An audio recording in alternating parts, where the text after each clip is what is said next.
संसद और supreme court में कौन बड़ा है, इसे लेकर तो देश में लगातार चर्चा चलती ही रहती है।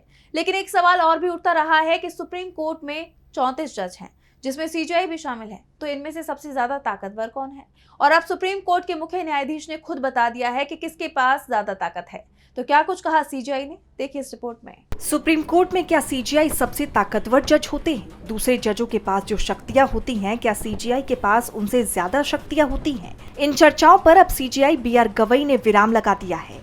उन्होंने कहा कि चीफ जस्टिस सर्वोच्च न्यायालय के दूसरे जजों से ऊपर नहीं होते और उनके पास भी वही न्यायिक शक्तियां होती हैं जो दूसरे जजों के पास हैं।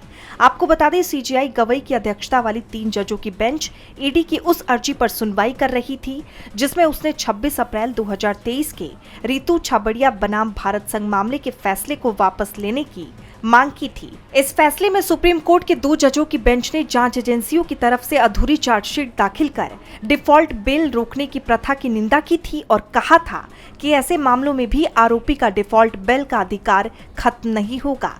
सीजेआई ने ईडी की याचिका पर नाराजगी जताते हुए कहा कि क्या केवल इसलिए कि कोई बेंच कोर्ट नंबर 1 में बैठती है, वो समान शक्ति वाली दूसरी बेंच के आदेश पर अपील सुन सकती है। न्यायिक अनुशासन और परंपरा बनाए रखना जरूरी है। इसी मामले में सीजेआई ने टिप्पणी करते हुए कहा कि सुप्रीम कोर्ट में सभी जज समान हैं। डीवी लाइव की रिपोर्ट।